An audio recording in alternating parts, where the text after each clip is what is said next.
47 में बंटवारे के वक्त हमें हक था पाकिस्तान जाने का, आपको नहीं था। हमें हक था, लेकिन हमारे अजदाद ने यह तय किया कि यह वतन हमारा है।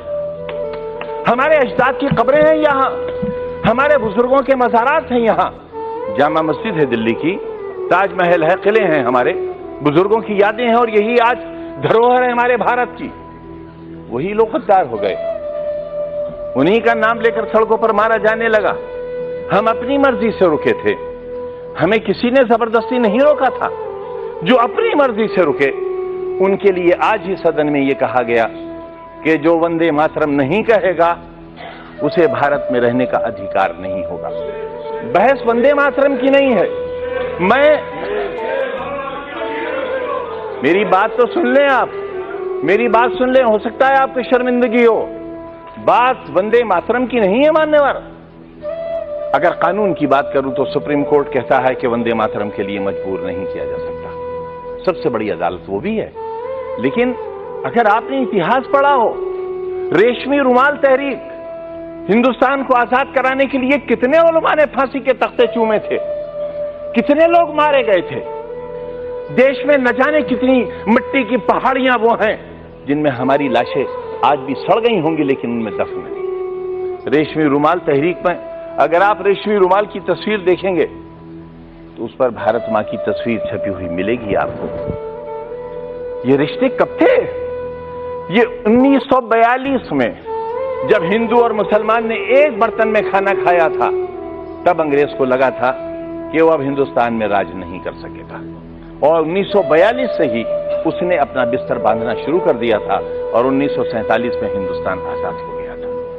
हम आज भी एक ही मोहल्ले में रहते हैं, एक घर में बैठते हैं, हमें किसी को एक दूसरे से डर नहीं लगता। लेकिन जब हम चुनी हुई संस्थाओं में आते हैं, जब वोट जैसी चीज हमारा मुकद्दर बनने वाली होती है, तब इंसानियत के सारे रिश्ते हमारे टूट जाते हैं। मानिए, इससे देश बहुत कमजोर हो रहा है, इससे हम बहुत कुछ खो रहे हैं। आप मुझे मजबूर तो नहीं करेंगे? मैं आपसे ये कब कह रहा हूं कलमा पढ़िए आप? मैंने आपसे कब कहा? मैंने आपसे कब कहा कि कुरान की आयतें पढ़ी जाएं? यहां ये लोकतंत्र का मंदिर है, ये संविधान का मंदिर है। जो चाहे कहे, अगर मैं कहूं तो आप रोक नहीं सकते, और मैं न कहूं तो आप मुझसे जबरदस्ती नहीं कर सकते। और अगर आप जबरदस्ती कर सकते हैं तो कहिए, आप कहिए कि जबरदस्ती कहना होगा।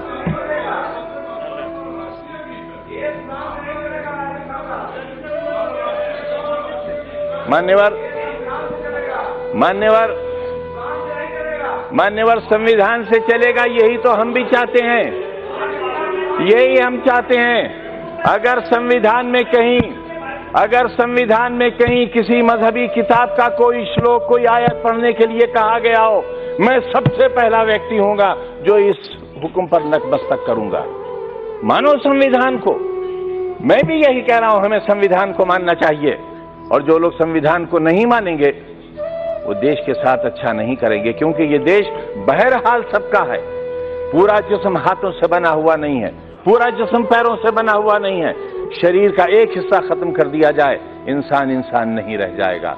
हिंदुस्तान एक बेहतरीन इंसान है, इसे बेहतरीन इंसान बना रहने दिया जाना चाहिए, ये कहना चाहता हूं मैं।